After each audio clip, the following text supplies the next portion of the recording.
El doctor Bernardo Klicksberg es padre de la Gerencia Social, gran maestro de la Universidad de Buenos Aires y autoridad internacional en pobreza. Será impuesto por la Unión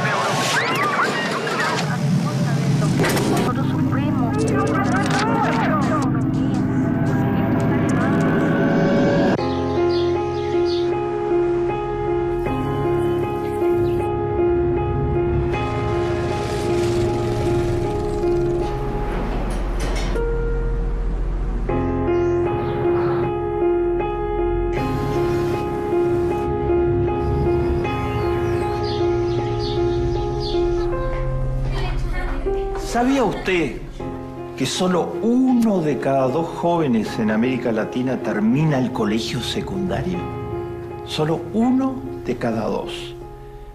Y en los más pobres, en el 20% más pobre de la población de América Latina, solo 1 de cada 3 termina el colegio secundario. Si no se termina el colegio secundario, no hay futuro en la vida. Los datos de la CEPAL, la Comisión de las Naciones Unidas para América Latina, dicen terminantemente que con menos de 12 años de escolaridad se está condenado a ser pobre. 12 años quiere decir primaria más secundaria.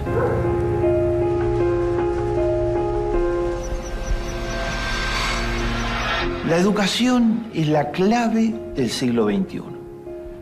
Sin educación, la gente no puede conseguir trabajo, se está condenado a ser pobre. Sin educación, las familias no progresan. Y si la educación es tan importante, ¿por qué hay los problemas que hay en América Latina? Hay 6 grandes tipos de problemas que vamos a revisar muy rápido que hace que la educación en América Latina, a pesar de que todas las constituciones dicen que todos los latinoamericanos tienen derecho a educación, es un derecho retórico, es un derecho de palabra, pero en los hechos ese derecho no está garantizado. 6 problemas fundamentales. Hay progresos. Bajó fuertemente la tasa de latinoamericanos que no saben leer ni escribir, la tasa de analfabetos. Hay progresos, subió muy fuerte el número de chicos que comienzan la escuela primaria. Más del 95% de los chicos hoy empiezan la escuela primaria. Pero hay 6 problemas que son claves totalmente.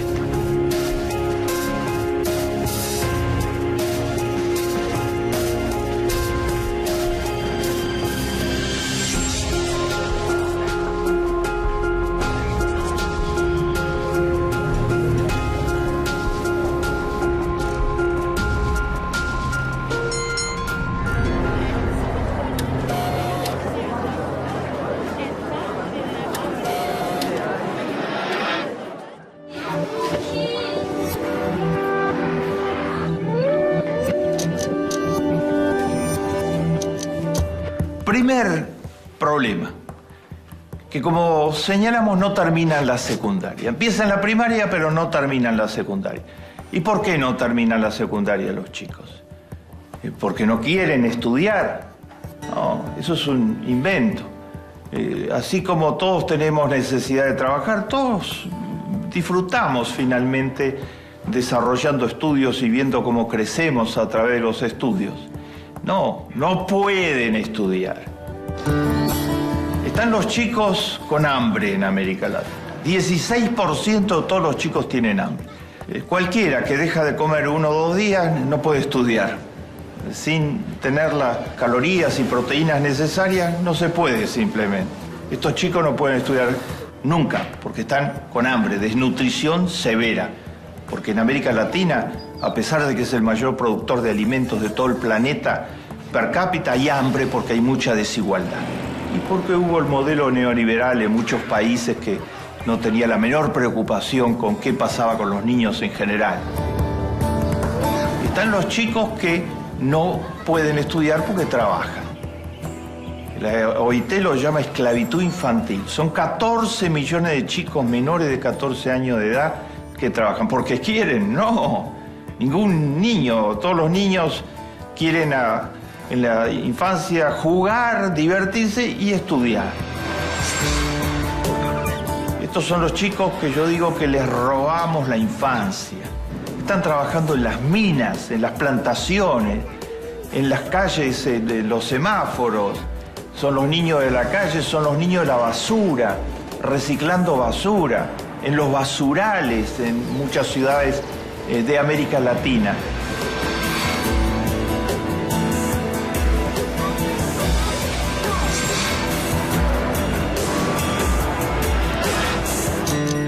Estos chicos no pueden estudiar. Y están los niños que no pueden estudiar porque vienen de familias destruidas. Y la familia es fundamental para que un chico estudie. Necesita tener el estímulo permanente de que sus padres lo están apoyando, lo están guiando, lo están orientando. En América Latina, cuando se rompen las familias, falta el estímulo fundamental para que los chicos puedan estudiar. Entonces, cuando están estas cifras, solo 1 de cada 2 termina el colegio secundario, porque tienen hambre, porque trabajan, porque sus familias están destruidas.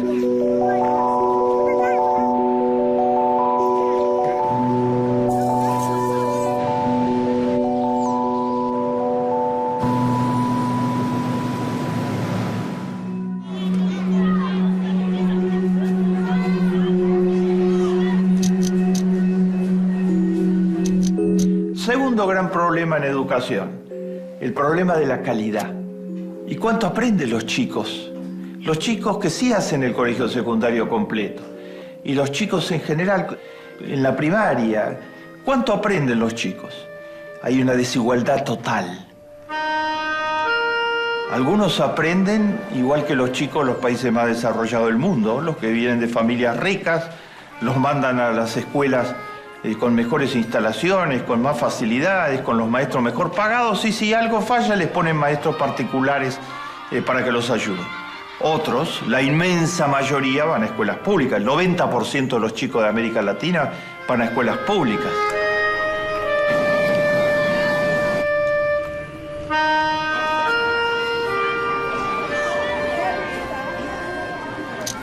Entonces, en América Latina hay educación para pobres y educación para ricos. Los ricos tienen muy buena educación, los pobres tienen pésima educación porque no ha habido presupuestos suficientes para financiar las escuelas públicas al nivel que deberían estar financiadas. Esto se refleja en cosas muy concretas.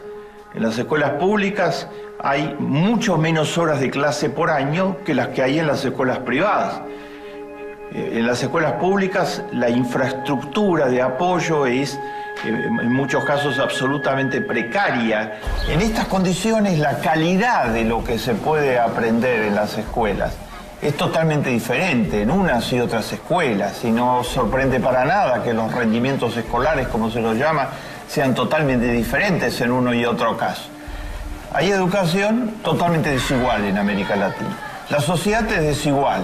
Después los chicos van unos a escuelas para pobres y otros van a escuelas para ricos y algunos a escuelas para clases medias.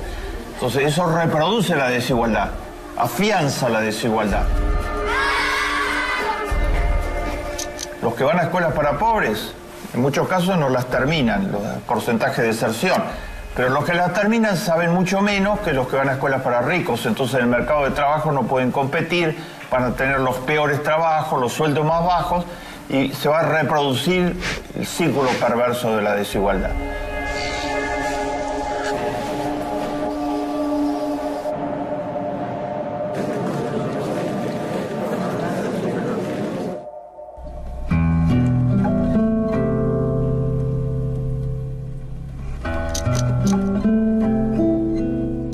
Tercer problema muy importante, el presupuesto para educación. Si a la UNESCO dice que tiene que ser por lo menos 6% del Producto Bruto. En países como los latinoamericanos, donde la necesidad de educar a la población que tiene niveles de escolaridad bajos es mucho mayor que en los países ricos, que en los países desarrollados, debería ser mucho más todavía que el 6% del Producto Bruto. Y sin embargo, el presupuesto en América Latina promedio en educación es menor al 4,2% del Producto Bruto. Esto significa que se escatima totalmente recursos para la educación. Hay cómo financiar la educación, pero tiene que haber la voluntad política. Lo muestra muy claro los nuevos gobiernos latinoamericanos. Cristina Kirchner ha duplicado, mucho más que duplicado, la inversión en educación de la época de Menem en la Argentina. Ahora es 6,47% del Producto Bruto, y el Producto Bruto es muchísimo mayor que en la época de Menem, porque durante los 8 años del gobierno de Néstor y Cristina Kirchner ha crecido un 7,8% anual. Lula multiplicó totalmente el gasto por educación en el Brasil, y además introdujo una política muy interesante, que es discriminar a favor de la población de color en el Brasil. Esa población es mucho más pobre, está rezagada. Entonces ahora Lula y Dilma implantaron que tienen prioridad total los alumnos afroamericanos para acceder a las universidades en Brasil y para acceder al sistema de educación, prioridad en las becas, prioridad en todo, para tratar de abrirles realmente oportunidades. Se necesita dinero. Con frecuencia el razonamiento de los economistas ortodoxos en toda América Latina es: hay mucho dinero en educación, pero se gasta mal. Es mentira, no hay mucho dinero en educación. Finlandia gasta $6.000 por habitante en educación. Perú gasta $400 por habitante en educación. ¿Será casualidad que todos los últimos ministros de Economía de los diferentes gobiernos peruanos después de la dictadura horrorosa de Fujimori eran todos del sector más conservador, del 1% más rico, y entonces no aflojaron un centavo para educación?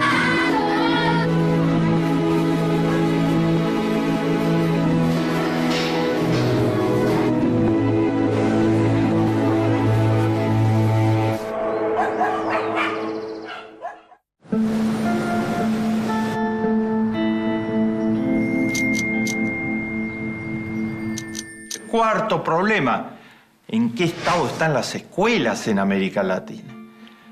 Hubo un relevamiento de la UNESCO hace poco. La tercera parte de todas las escuelas no tienen baños suficientes para el número de alumnos. Y los baños están además en pésimo estado, como toda la infraestructura escolar. El mismo número, un tercio, no tienen agua potable para los alumnos. La infraestructura se cae a pedazos en muchos lugares en América Latina. Las partidas de mantenimiento son absolutamente deficitarias.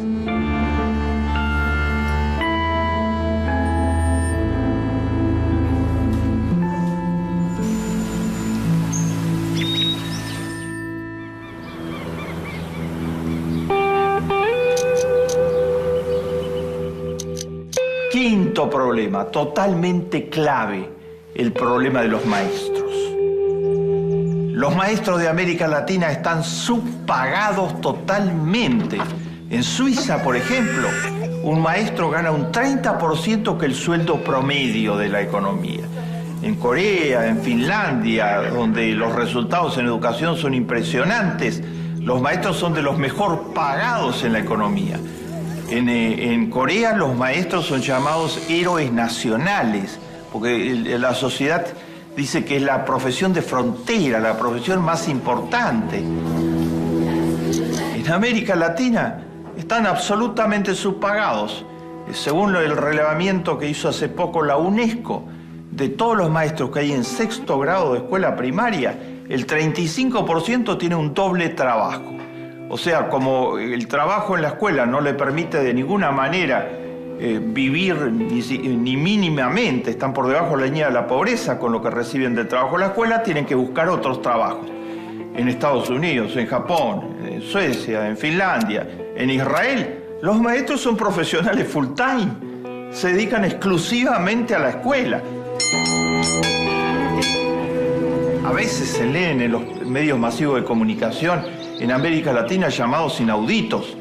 Por ejemplo, es muy frecuente leer en los medios más conservadores de comunicación en América Latina decir: el problema son los maestros, porque en Finlandia, en Israel, en Japón, en Canadá, los que son maestros son los jóvenes más brillantes de la sociedad. Entonces tienen maestros de primera calidad, mientras que en América Latina no son los más brillantes, no quieren tener ninguna relación con ser maestro. ¿Y por qué es eso? Lo que no cuentan es la historia verdadera, la historia real. Es porque lo que se paga en la profesión de maestro, por los estímulos que hay para ser maestro, mientras que en Japón, en Corea, en Israel, en Finlandia, se les paga muy bien, hay todos los estímulos, y eso recluta automáticamente a los más capaces y a los más calificados. Es una profesión jerarquizada en la sociedad. En América Latina es una profesión totalmente desvalorizada porque no se les paga. Eso no lo dicen los periódicos de difusión masiva conservadores cuando hacen este razonamiento absolutamente falaz, siendo las escuelas están mal porque los maestros son de baja calidad. ¿Y qué calidad quieren que tengan si no se los capacita, si no se les paga mínimamente, si no se promueve que los jóvenes más calificados estén interesados en la profesión de maestro?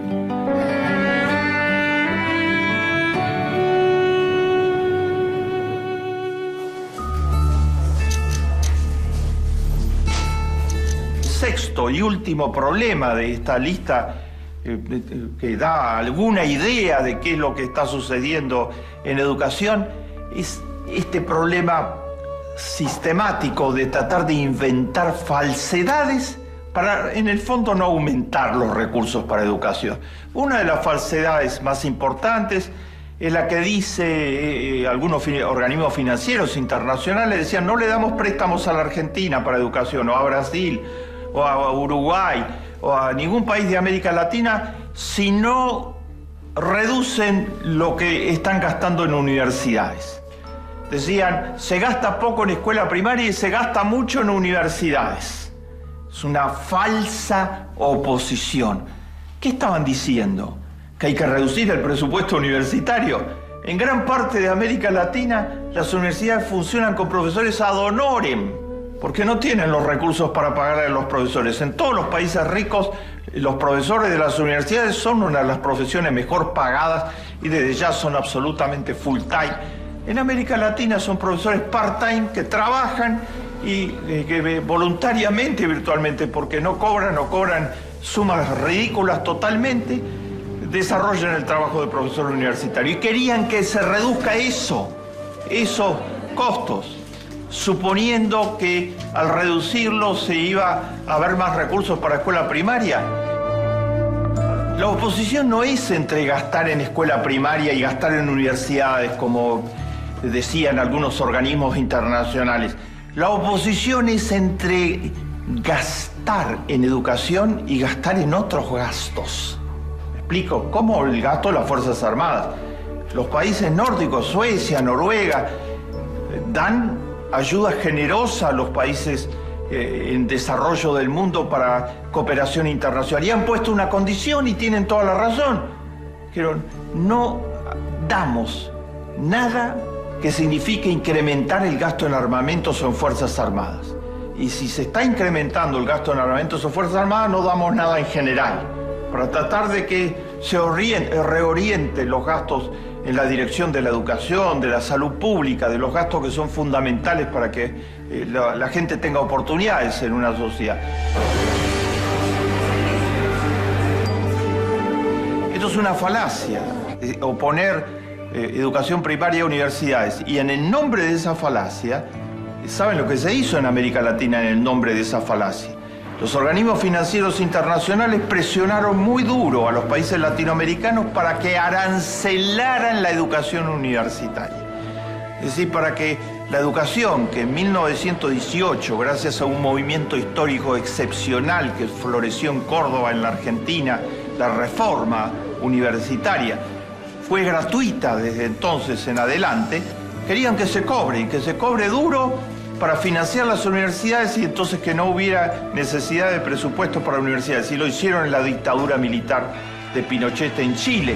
Y por eso ahora están los estudiantes en la calle reclamando que en esas universidades costosas no entran nada más que los hijos de los ricos y los hijos de la clase media y los pobres no tienen derecho a una educación universitaria o tienen que endeudarse por 20 años para poder pagar lo que significa una educación universitaria.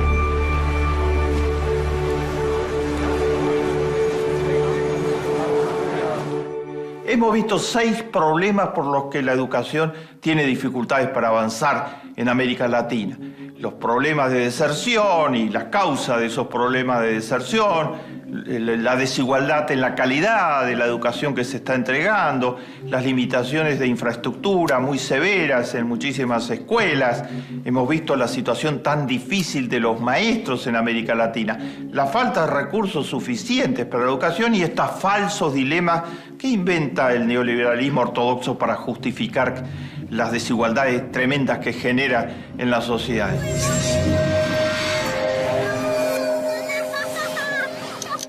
Pero hay otra cosa más que es imprescindible revisar y que es el gran desafío en educación para el futuro de América Latina. Frente a los 6 problemas anteriores, hoy en Argentina, en Brasil, en Uruguay, en el UNASUR, hay más recursos, hay presidentes comprometidos con la educación, hay pueblos movilizados a favor de la educación, como está sucediendo en Chile con el pueblo chileno, hay presión cada vez mayor para que haya más recursos para educación y hay progresos evidentes.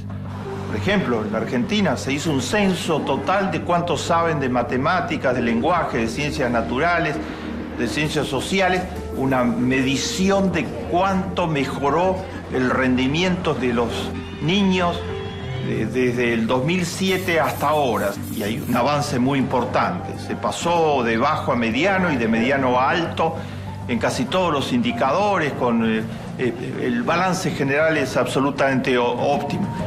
Hay avances, se pueden hacer los avances siempre que haya un modelo de economía con rostro humano, se pase de un modelo ortodoxo neoliberal a un modelo de economía con rostro humano como el que tiene el UNASUR actualmente. Pero hay un gran desafío hacia adelante, hay mucho más por avanzar y hay un gran desafío hacia adelante. La educación no solo tiene que ser para formar profesionales o trabajadores calificados, tiene que ser para formar hombres y mujeres de bien, buenas personas. Y para formar buenas personas no basta con enseñarles matemática, lenguaje, ciencias naturales, física, todo eso es absolutamente útil, pero no basta para asegurar que alguien sea una buena persona. Los de Wall Street, los que casi destruyen la economía del mundo, estaban graduados en las mejores escuelas. Y eso no bastó para nada, no influyó para nada en el modo en que actuaron en la realidad, que fue absolutamente carente de ética de ninguna índole. Los planes de estudio, los currículos, tienen que enfatizar formar buenas personas. ¿Y cómo se hace para formar buenas personas?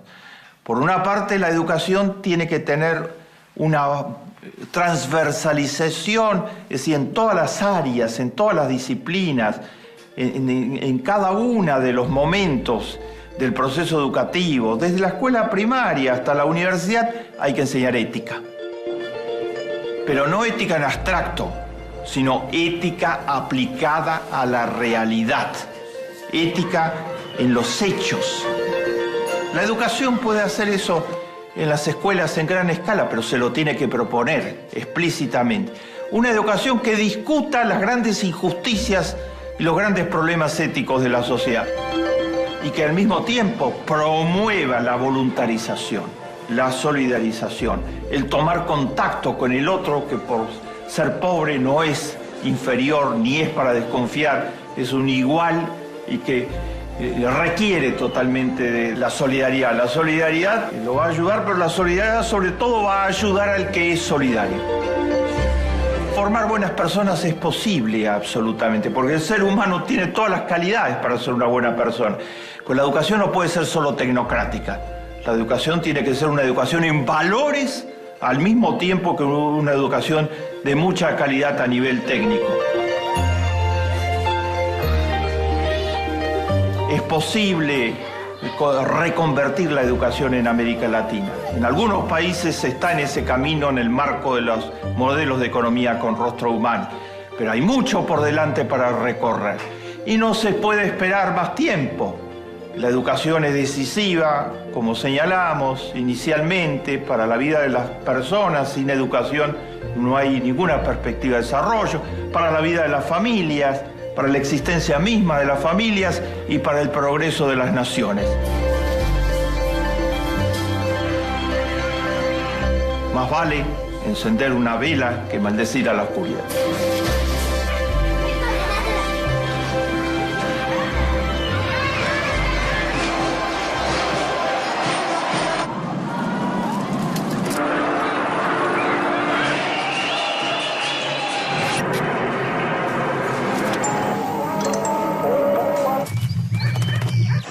millones de personas.